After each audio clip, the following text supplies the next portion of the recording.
right, Tommy's here. Get in the fucking car. Shut up.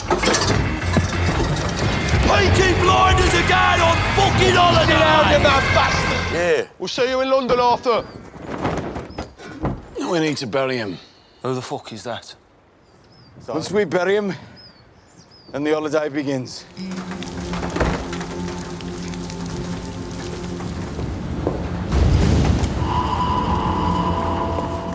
Your brother broke the rules. I don't have a fucking brother.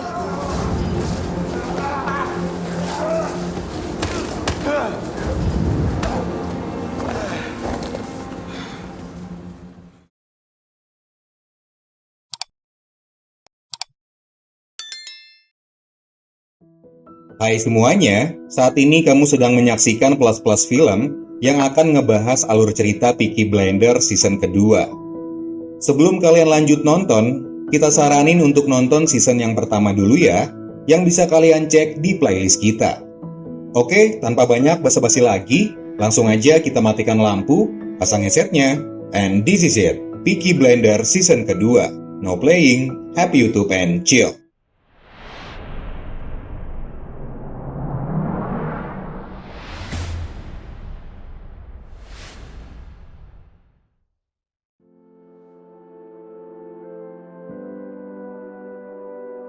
Grace yang sudah terlanjur mencintai Thomas berharap sekali pimpinan Peaky Blinders itu ikut dengannya pergi ke New York.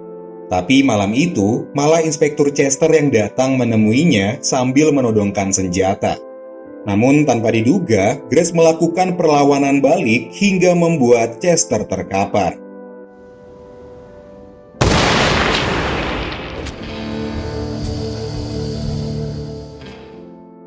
Dua tahun kemudian, bisnis Peaky Blinders sedang memasuki masa kejayaannya. Setelah menyingkirkan Billy Kimber sebagai pesaing dan mengusir Chester dari Birmingham. Tetapi masalah kembali datang saat Bar Garrison diserang orang tak dikenal dan meninggalnya Freddy akibat terkena wabah penyakit. Keharmonisan keluarga mereka juga diuji saat Ada tak ingin lagi menjadi bagian dari keluarga Selby. Sepulangnya dari pemakaman, Thomas mulai mencari pelaku penyerangan Bar Garrison, di mana akhirnya dia menemukan sebuah petunjuk yang mengarah pada sekelompok orang Irlandia berjuluk Black Lion. Kemudian Thomas menghampiri markas Black Lion dipandu seorang anak kecil. Ketika sampai, Thomas bertemu dengan seorang wanita yang diyakini adalah pimpinan organisasi di sana. Tanpa banyak basa-basi, Thomas langsung menanyakan apakah mereka yang telah menyerang Bar Garrison. Tapi bukannya menjawab pertanyaan Thomas, wanita tersebut malah meledeknya. Hingga Thomas pun membalas menyindir tentang orang Irlandia yang saling bentrok hanya karena perjanjian perdamaian. Nah, sempat terjadi ketegangan akibat mereka saling menyindir. Tapi keadaan tiba-tiba berubah lagi setelah secara mengejutkan Thomas mengetahui identitas si pemimpin Black Lion tersebut yang bernama Irene O'Donnell dan putranya bernama Sean.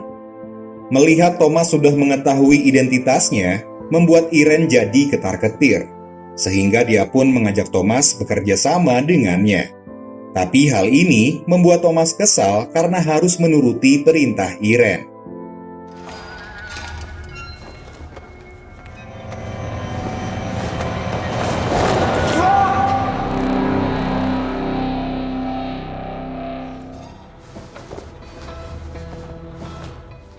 Malam harinya, Thomas terlihat sedang menyogok Sersan Moss agar dia mau mengosongkan area di sekitar kandang kuda dari patroli polisi. Selain itu, Sersan Moss juga memberikan informasi kepada Thomas tentang kawan lama mereka yang kini memiliki jabatan Kepala Departemen Rahasia Irlandia yang akan mampir ke Birmingham. Dan orang yang dimaksud adalah Chester. Ternyata dia masih hidup. Tapi kini jalannya pincang akibat perkelahian dengan Grace. Nah, tujuannya ke Birmingham untuk mengawasi eksekusi napi pada kasus tewasnya aktivis Irlandia di Whitechapel. Namun dia sempat dicurigai oleh gubernur yang juga ikut mengawasi jalannya hukuman. Di mana dia mengatakan kalau si napi mengaku bahwa Chester lah yang mengutusnya menghabisi aktivis tersebut.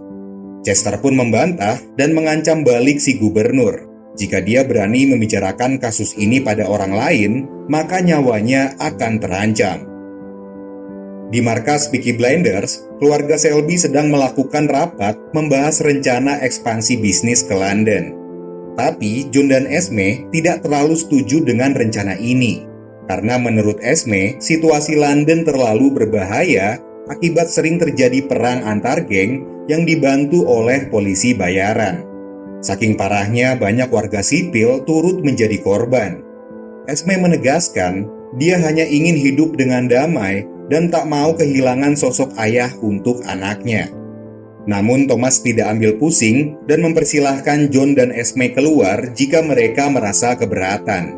Karena proses ekspansi akan dimulai esok hari yang bertepatan dengan Newmarket, di mana para bos di London akan datang ke arena balapan kuda.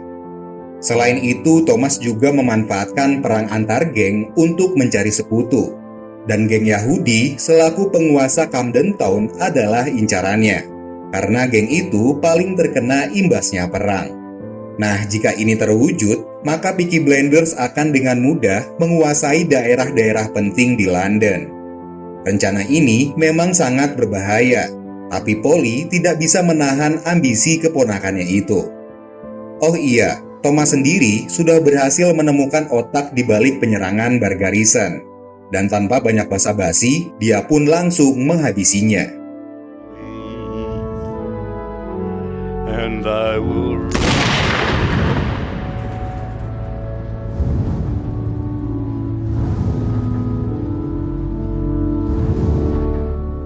Sementara itu, Polly yang masih suka kepikiran sama kedua anaknya yang hilang, memutuskan pergi ke paranormal untuk mengetahui apakah mereka masih hidup atau tidak.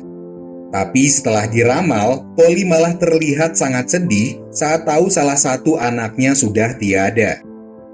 Keesokan harinya, Esme bilang ke Polly kalau dia mendapat kabar bahwa seorang paranormal bergosip tentang keluarga Selby yang mengunjunginya. Esme pun mencoba menasehati Polly kalau paranormal itu adalah seorang penipu. Akan tetapi yang jadi masalahnya, Polly tak ingin Esme bercerita ke keluarganya tentang masalah ini. Right, Tommy's here. Get in the fucking car. Shut up. Peaky Blinders again on fucking holiday! You mad bastard. Yeah. We'll see you in London, Arthur. We need to bury him. Who the fuck is that? Once we bury him, then the holiday begins. Singkat cerita, akhirnya sampailah Thomas, John, dan Arthur di London. Mereka lalu mengunjungi klub malam milik keluarga Sabini. Sayangnya sesampainya di sana, mereka mendapat teguran dari pemilik klub yang mengatakan orang dari utara tak boleh datang ke batas selatan tanpa adanya perjanjian lebih dulu. Nah, keluarga Sabini tak senang dengan kehadiran Peaky Blinders dan menganggapnya sebagai provokasi. Lama kemudian, keributan pun terjadi.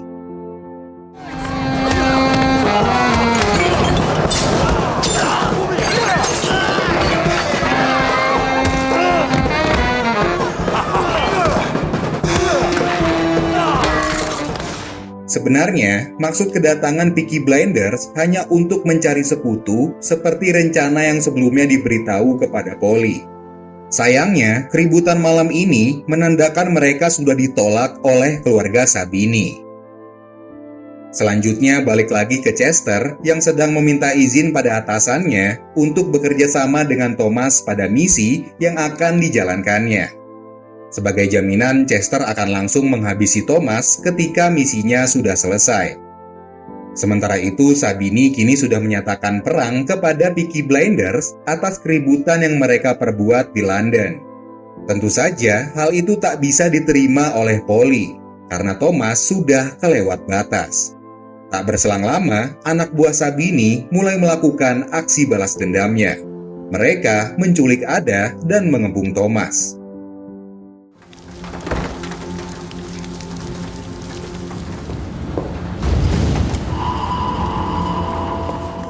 Your brother broke the rules. I don't have a fucking brother.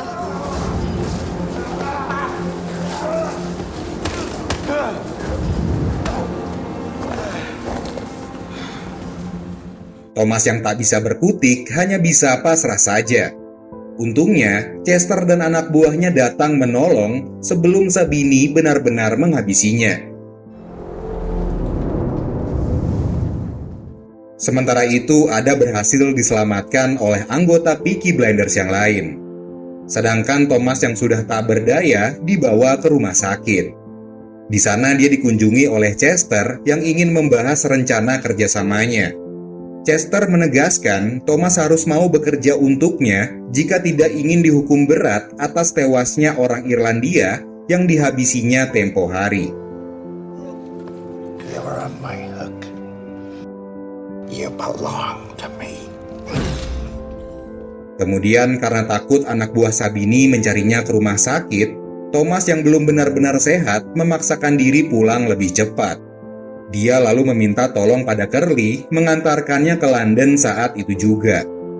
Karena perjalanannya memakan waktu 4 hari, Thomas berharap sesampainya di London tubuhnya sudah bisa pulih.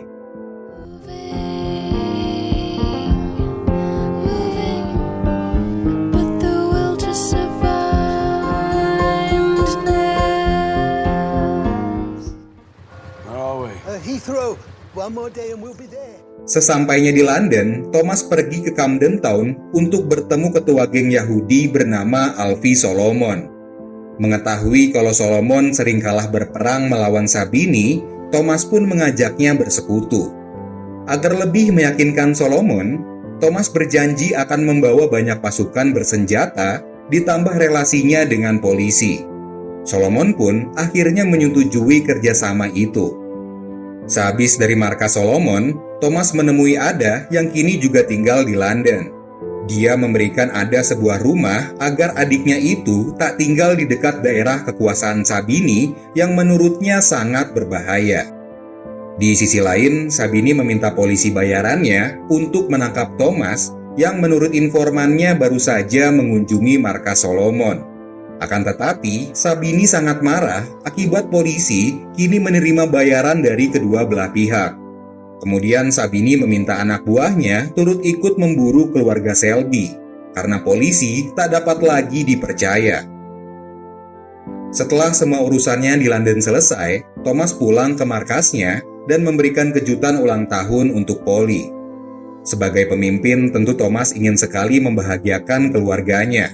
Makanya, dia pun membelikan rumah mewah sama seperti Ada, supaya tantenya itu bisa healing jika pusing sama kerjaan. Melalui informasi dari Esme, Thomas juga berencana mencari keberadaan anaknya Polly agar mereka bisa kembali berkumpul seperti dulu lagi. Melalui catatan sipil dan pihak kepolisian yang disuapnya, Thomas berhasil menemukan keberadaan anaknya Polly. Kemudian Thomas menyamar sebagai Dewan Birmingham dan mendatangi rumah milik keluarga Johnson. Di sana Thomas menjelaskan ibu kandung dari anak angkatnya bernama Henry ingin sekali bertemu dengan anaknya. Namun, Nyonya Johnson malah mencoba mengusir Thomas. Karena sudah mendapat penolakan, Thomas langsung memberitahu Henry kalau nama aslinya adalah Michael Gray. Thomas juga memberikan alamat Polly kepadanya. Setelah itu, Thomas lalu memberi kabar lanjutan pada Polly tentang berkas kedua anaknya. Nah, di sini terungkap bahwa putrinya yang bernama Anna sudah tewas di Australia terkena wabah penyakit. Sedangkan putranya bernama Michael masih hidup dan berada di Inggris. Thomas mengatakan kalau dia tahu di mana alamat Michael tinggal. Tapi karena ibu angkatnya melarang bertemu Polly, ditambah usianya yang belum genap 18 tahun, Thomas tak ingin Polly dilaporkan ke polisi karena memaksa bertemu anaknya itu. Namun rasa rindu yang sudah tak terbendung lagi membuat Polly hilang kendali dan malah mengancam Thomas. Untungnya, Polly segera sadar dan mencoba menenangkan diri. Setelah itu, Thomas pergi menemui Lizzie yang sekarang menggantikan peran Grace sebagai sekretarisnya. Thomas meminta Lizzie mengirim sebuah pesan aduan ke Menteri Churchill atas sikap Chester yang semena-mena terhadapnya. Kepada Menteri Churchill, Thomas mengatakan, sebagai prajurit berprestasi selama Perang Dunia yang mendapatkan medali DCM atau sebuah penghargaan perilaku terhormat bagi tentara, Dia ingin sekali diperlakukan dengan layak karena sudah berkorban untuk negaranya. Oleh sebab itu, Thomas meminta izin mengekspor barang ke negara seperti India, Kanada, Rusia, dan Semenanjung Melayu. Serta rencananya memindahkan barang olahan dari Birmingham ke Poplar Docks. Menurut Churchill, permintaan ini tentu lebih mudah dipenuhi daripada melakukan misi penyerangan yang mereka rencanakan. Namun Chester mencoba mengingatkan kalau Thomas adalah seorang penjahat. Tapi Churchill tetap pada pendiriannya. Tak ingin menyerah begitu saja, Chester lalu meminta Sersan Moss mengkhianati Thomas. Soalnya si Chester tahu kalau Moss kembali bekerja sama dengan Thomas setelah dia tak lagi bertugas di Birmingham. By the way, bar Garrison yang sebelumnya hancur lebur, kini mulai beroperasi kembali. Semua orang berbondong-bondong datang ke sana untuk berpesta. Begitupun dengan Arthur. Meski suasana hatinya sedang kacau, tapi setelah dibujuk dan diberi obat oleh Finn, dia pun kembali bersemangat. Berbanding terbalik dengan Thomas, di tengah keramaian dia masih merasa sepi. Karena tiba-tiba, kenangan manis bersama Grace muncul kembali dalam benaknya. Namun Thomas harus segera move on karena mereka tidak ditakdirkan untuk bersama. Keesokan paginya, ketika akan pulang ke rumah, Polly sangat terkejut saat seorang anak laki-laki mengatakan sedang mencari ibu kandungnya.